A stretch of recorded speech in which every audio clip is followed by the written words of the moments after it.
Dear friends, ദിനാന്തരീക്ഷസ്ഥിതിയും കാലാവസ്ഥയും എന്ന് പറയുന്ന 10ാം ക്ലാസ്സിലെ പാഠമാണ് നമ്മളിപ്പോൾ നോക്കിക്കൊണ്ടിരിക്കുന്നത്. അതിനകത്ത് പകുതി ഭാഗം നമ്മൾ പാർട്ട് 1 കണ്ടു. ഈ ബാക്കി ഭാഗമാണ്. അതിനകത്ത് ആഗോള മർദ്ദമേഖലകൾ എന്ന് പറഞ്ഞ ഭാഗമാണ് നമ്മളിനി നോക്കാൻ പോകുന്നത്. താപം മർദ്ദത്തിന് എപ്പോഴും വിപരീത അനുപാതത്തിലാണ്. അതായത് താപം കൂടിക്കഴിഞ്ഞാൽ മർദ്ദം കുറയും. അതുകൊണ്ട് തന്നെ ഭൂമധ്യരേഖാ പ്രദേശത്ത് താപം കൂടുതലാണ്, ധ്രുവപ്രദേശത്ത് താപം കുറവുമാണ്. എന്നാൽ ഭൂഭ്രമണത്തിൻ്റേതായ സ്വാധീനത്താൽ മർദ്ദ സാഹചര്യങ്ങൾ വ്യത്യാസപ്പെടുന്നുണ്ട്. ചില പ്രത്യേക അക്ഷാംശ രേഖകൾ കേന്ദ്രീകരിച്ച് പ്രത്യേക മർദ്ദമേഖലകൾ രൂപപ്പെടാറുണ്ട്. ഇവയെ ആഗോള മർദ്ദമേഖലകളെന്ന് വിളിക്കുന്നു. ഭൂമധ്യരേഖാ പ്രദേശത്ത് ഉയർന്ന താപനിലയാണ്. ഈ താപനില കാരണം വായു ചൂടായി വികസിച്ചുയരുന്നതാണ് ഭൂമധ്യരേഖാ ന്യൂനമർദ്ദ മേഖല രൂപം കൊള്ളാൻ കാരണമാകുന്നത്. ലംബദിശയിൽ വായുപ്രവാഹം ഉണ്ടാകുന്ന ഈ മേഖലയിൽ കാറ്റുകൾ വീശുന്നില്ല. കാറ്റുകളില്ലാത്ത മേഖല എന്ന അർത്ഥത്തിൽ ഈ മർദ്ദമേഖലയെ നിർവാത മേഖല അഥവാ ഡോൾഡ്രംസ് എന്ന് വിളിക്കുന്നു. വായു തണുത്ത് സങ്കോചിച്ച് താഴ്ന്നിറങ്ങുന്നതിനാലാണ് ധ്രുവീയ ഉച്ചമർദ്ദ മേഖലകൾ രൂപം കൊള്ളുന്നത്. മധ്യരേഖാ പ്രദേശത്തു നിന്നും വികസിച്ചുയരുന്ന വായു ഉയർന്ന വിതാനത്തിൽ ധ്രുവങ്ങൾക്ക് അഭിമുഖമായി കാറ്റായി വീശുകയും ക്രമേണ തണുത്ത് 30 ഡിഗ്രി തെക്ക് വടക്ക് അക്ഷാംശ മേഖലകൾ താഴ്ന്നിറങ്ങുകയും ചെയ്യുന്നതിനാൽ ഉപോഷ്ണ ഉച്ചമർദ്ദ മേഖലകൾ രൂപപ്പെടുന്നു.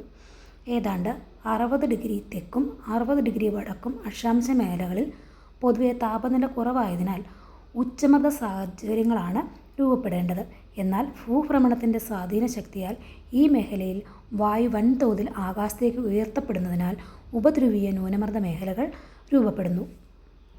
സൂര്യൻ്റെ അയനത്തിനനുസരിച്ച് താപസാഹചര്യങ്ങൾ മാറുന്നതിനാൽ ആഗോള മർദ്ദമേഖലകൾക്ക് ആപേക്ഷിക സ്ഥാനമാറ്റം ഉണ്ടാകുന്നു. ഉഷ്ണകാലത്ത് മർദ്ദമേഖലകൾ 5 ഡിഗ്രി മുതൽ 10 ഡിഗ്രി വരെ വടക്കോട്ടും ശൈത്യകാലത്ത് തെക്കോട്ടും നീങ്ങുന്നു. ലംബദിശയിലുള്ള വായുവിൻ്റെ ചലനത്തെ വായുപ്രവാഹങ്ങളെന്നും തിരശ്ചീന ദിശയിൽ ഉച്ചമർദ്ദ പ്രദേശത്തിൽ നിന്നും ന്യൂനമർദ്ദ പ്രദേശത്തിലേക്കുള്ള വായുവിൻ്റെ ചലനത്തെ കാറ്റ് എന്നും വിളിക്കുന്നു. എവിടെ നിന്ന് വീശുന്നു എന്നതിനെ അടിസ്ഥാനപ്പെടുത്തിയാണ് കാറ്റുകൾക്ക് പേര് നൽകാറുള്ളത്. ഉത്തരാർദ്ധഗോളത്തിൽ കാറ്റുകൾ സഞ്ചാരദിശയുടെ വലത്തോട്ടും ദക്ഷിണാർദ്ധഗോളത്തിൽ സഞ്ചാരദിശയ്ക്ക് ഇടത്തോട്ടും വ്യതിചലിക്കുന്നത് കോറിയോലിസ് ബലം മൂലമാണ്. എന്നാൽ കാറ്റിൻ്റെ വേഗതയെയും ശക്തിയെയും പ്രധാനമായും 2 കാര്യങ്ങളാണ് സ്വാധീനിച്ചിരിക്കുന്നത്. 1. മർദ്ദചെരിവ് ബലം. 2. ഘർഷണബലം. തിരശ്ചീന തലത്തിൽ മർദ്ദത്തിൻ്റെ അളവിലുണ്ടാകുന്ന വ്യത്യാസമാണ് മർദ്ദചെരിവ്. മർദ്ദവ്യത്യാസം മൂലം ഉച്ചമർദ്ദ മേഖലകളിൽ നിന്നും ന്യൂനമർദ്ദ മേഖലകളിലേക്ക് വായുവിൻ്റെ ചലനം സാധ്യമാക്കുന്ന ബലമാണ് മർദ്ദചെരിവ് ബലം. കുന്നുകൾ, മലകൾ, വനങ്ങൾ, മനുഷ്യനിർമ്മിതികൾ തുടങ്ങിയവ ഉയർത്തുന്ന ഘർഷണം കാറ്റിൻ്റെ സുഗമമായ സഞ്ചാരത്തെ തടസ്സപ്പെടുത്തുന്നു. അനിമോമീറ്ററും വിൻഡ്വെയിനും. കാറ്റിൻ്റെ വേഗത അളക്കുന്ന ഉപകരണമാണ് അനിമോമീറ്റർ. മണിക്കൂറിൽ എത്ര കിലോമീറ്റർ വേഗതയിലാണ് കാറ്റ് വീശുന്നതെന്ന് ഇതിലൂടെ മനസ്സിലാക്കാം. കാറ്റിൻ്റെ ദിശ സൂചിപ്പിക്കുന്ന ഉപകരണമാണ് വിൻഡ്വെയിൻ. കാറ്റ്. സ്ഥിരവാതങ്ങൾ, കാലികവാതങ്ങൾ, പ്രാദേശികവാതങ്ങൾ, അസ്ഥിരവാതങ്ങൾ. ഇങ്ങനെ കാറ്റുകൾ പലതരത്തിലുണ്ട്. സ്ഥിരവാതങ്ങൾ. വർഷം മുഴുവൻ ഒരു നിശ്ചിത ദിശയിൽ സ്ഥിരമായി വീശുന്ന കാറ്റുകളാണിവ. നിരന്തരവാതങ്ങൾ, ആഗോളവാതങ്ങൾ എന്നീ പേരുകളിലും സ്ഥിരവാതങ്ങൾ അറിയപ്പെടുന്നു. ആഗോള മർദ്ദമേഖലകൾക്കിടയിലാണ് ഈ കാറ്റുകൾ വീശുന്നത്. വാണിജ്യവാതങ്ങൾ, പശ്ചിമവാതങ്ങൾ, ധ്രുവീയ പൂർവ്വവാതങ്ങൾ എന്നിവയാണ് പ്രധാന സ്ഥിരവാതങ്ങൾ. ഉത്തര ദക്ഷിണാർദ്ധഗോളങ്ങളിൽ നിന്നുള്ള വാണിജ്യവാതങ്ങൾ സംഗമിക്കുന്ന മധ്യരേഖാ ന്യൂനമർദ്ദ പ്രദേശത്തെ ഇൻട്രട്രോപ്പിക്കൽ കൺവെർജൻസ് സോൺ എന്ന് വിളിക്കുന്നു. സൂര്യൻ്റെ അയനത്തിനനുസരിച്ച് ITCZന് സ്ഥാനമാറ്റം ഉണ്ടാകുന്നു. കാലികവാതങ്ങൾ. നിശ്ചിത ഇടവേളകളിൽ വിപരീത ദിശയിലേക്ക് ഗതി മാറുന്ന കാറ്റുകളാണ് കാലികവാതങ്ങൾ. ദൈനംദിനം ആവർത്തിക്കുന്ന പ്രാദേശികവാതങ്ങളായ കടൽക്കാറ്റ്, കരക്കാറ്റ്, പർവ്വതക്കാറ്റ്, താഴ്വരക്കാറ്റ് എന്നിവയും ഉഷ്ണശൈത്യകാലങ്ങളിൽ ഉണ്ടാകുന്ന മൺസൂൺ കാറ്റുകളും കാലികവാതങ്ങളിൽ പെടുന്നു. രാത്രികാലങ്ങളിൽ പർവ്വതച്ചെരിവിലെ വായു തണുത്ത് സങ്കോചിച്ച് താഴ്ന്നിറങ്ങുന്നതാണ് പർവ്വതക്കാറ്റ്. പകൽ സൂര്യതാപമേറ്റ് പർവ്വതച്ചെരിവിലെ വായു വികസിച്ചുയർന്ന് താഴ്വരയിൽ നിന്നും പർവ്വതമുകളിലേക്ക് കാറ്റ് വീശുന്നതിന് കാരണമാകുന്നു. ഇതാണ് താഴ്വരക്കാറ്റ്. മൺസൂൺ കാറ്റുകൾ. മൺസൂൺ കാറ്റുകൾ 2 തരത്തിലുണ്ട്. ഒന്ന് തെക്ക് പടിഞ്ഞാറൻ മൺസൂൺ കാറ്റ്, 2 വടക്ക് കിഴക്കൻ മൺസൂൺ കാറ്റ്. കാറ്റിൻ്റെ കാലികമായ ദിശാവ്യതിയാനമാണ് മൺസൂൺ എന്നതുകൊണ്ട് അർത്ഥമാക്കുന്നത്. ഉഷ്ണകാലത്ത് ദക്ഷിണേന്ത്യൻ വൻകര, പ്രത്യേകിച്ച് ഇന്ത്യൻ ഉപഭൂഖണ്ഡം വൻതോതിൽ ചൂടുപിടിക്കുന്നതിനാൽ ശക്തമായ ന്യൂനമർദ്ദം രൂപപ്പെടുന്നു. താരതമ്യേന ഉയർന്ന മർദ്ദമുള്ള ഇന്ത്യൻ സമുദ്രത്തിൽ നിന്നും മർദ്ദം കുറഞ്ഞ വൻകര ഭാഗത്തേക്ക് കാറ്റ് വീശുന്നു. കൊറിയോലിസ് പ്രഭാവത്താൽ തെക്ക് പടിഞ്ഞാറ് നിന്നും വീശുന്ന ഈ കാറ്റുകൾ കരയിൽ പ്രവേശിക്കുന്നതോടെ പലയിടങ്ങളിലും വ്യാപകമായി മഴ പെയ്യ്ക്കുന്നു. ഇതാണ് തെക്ക് പടിഞ്ഞാറൻ മൺസൂൺ. ശൈത്യകാലത്ത് ദക്ഷിണേന്ത്യ ഉൾപ്പെടുന്ന ഉത്തര വൻകര ഭാഗങ്ങൾ കൊടും ശൈത്യത്തിൻ്റെ പിടിയിലായിരുന്നതിനാൽ ഉത്തരേന്ത്യയ്ക്ക് മുകളിൽ ഉച്ചമർദ്ദം രൂപപ്പെടുന്നു. അതിനാൽ കരയിൽ നിന്നും ഇന്ത്യൻ സമുദ്രത്തിലേക്ക് വടക്ക് കിഴക്ക് ദിശയിൽ നിന്നും തുടർച്ചയായി കാറ്റ് വീശുന്നു.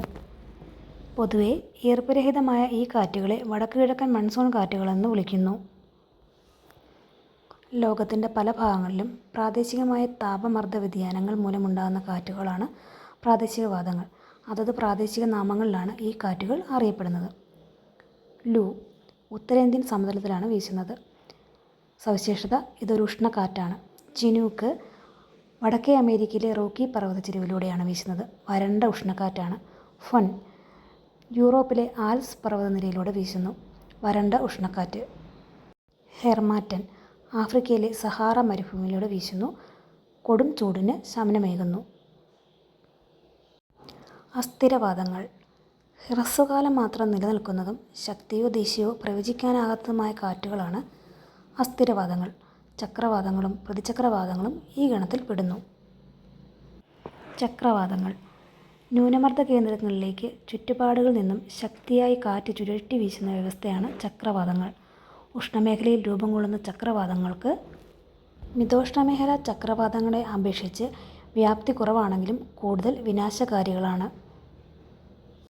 തീരദേശങ്ങളിൽ അതിശക്തമായ ചുഴലിക്കാറ്റുകൾക്കും മഴയ്ക്കും കാരണമാകുന്ന ഉഷ്ണമേഖലാ ചക്രവാതങ്ങളെ ലോകത്തിൻ്റെ വിവിധ ഭാഗങ്ങളിൽ hurricanes, typhoons, Willy Willys, tornado തുടങ്ങിയ പേരുകളിൽ അറിയപ്പെടുന്നു.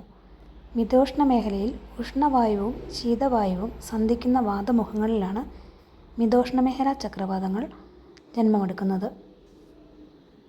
ഇവ വിനാശകാരികളല്ല. ഉത്തരാർദ്ധഗോളത്തിൽ ചക്രവാതങ്ങളിലെ വായുപ്രവാഹം എതിർ ഘടികാര ദിശയിലും ദക്ഷിണാർദ്ധഗോളത്തിൽ ഘടികാര ദിശയിലുമാണ്. ഉച്ചമർദ്ദ കേന്ദ്രത്തിൽ നിന്നും പുറത്തേക്ക് കാറ്റ് ചുഴറ്റി വീശുന്ന വ്യവസ്ഥയാണ് പ്രതിചക്രവാതങ്ങൾ. ഇത് കാര്യമായ അന്തരീക്ഷ പ്രക്ഷുബ്ധതകൾ സൃഷ്ടിക്കാറില്ല. ഉത്തരാർദ്ധഗോളത്തിൽ ഘടികാര ദിശയിലും ദക്ഷിണാർദ്ധഗോളത്തിൽ എതിർ ഘടികാര ദിശയിലുമാണ് പ്രതിചക്രവാതത്തിൽ കാറ്റ് വീശുന്നത്. അന്തരീക്ഷ ആർദ്രത സൗരോർജ്ജത്തിൻ്റെ സ്വാധീനം കൊണ്ടുണ്ടാകുന്ന മറ്റൊരു പ്രധാന ദിനാന്തരീക്ഷ ഘടകമാണ് അന്തരീക്ഷ ആർദ്രത. അന്തരീക്ഷ ആർദ്രത അളക്കുന്ന ഉപകരണമാണ് hygrometer. Wet and dry bulb തെർമോമീറ്ററിൽ രേഖപ്പെടുത്തുന്ന താപവ്യത്യാസം ഉപയോഗപ്പെടുത്തിയും ആപേക്ഷിക ആർദ്രത കണക്കാക്കാം. ഈ പാഠത്തിൻ്റെ അവസാന ഭാഗം നമുക്ക് അടുത്തൊരു വീഡിയോയിൽ ചെയ്യാം. ഒത്തിരി ലെങ്ത് ആവണ്ടെന്ന് കരുതിയിട്ടാണ് അങ്ങനെ ചെയ്യുന്നത്. നിങ്ങൾക്ക് ഈ വീഡിയോസ് ഇഷ്ടപ്പെടുകയാണെങ്കിൽ ലൈക്ക് ചെയ്യാനും സബ്സ്ക്രൈബ് ചെയ്യാനും ഷെയർ ചെയ്യാനും മറക്കരുതേ. Thank you.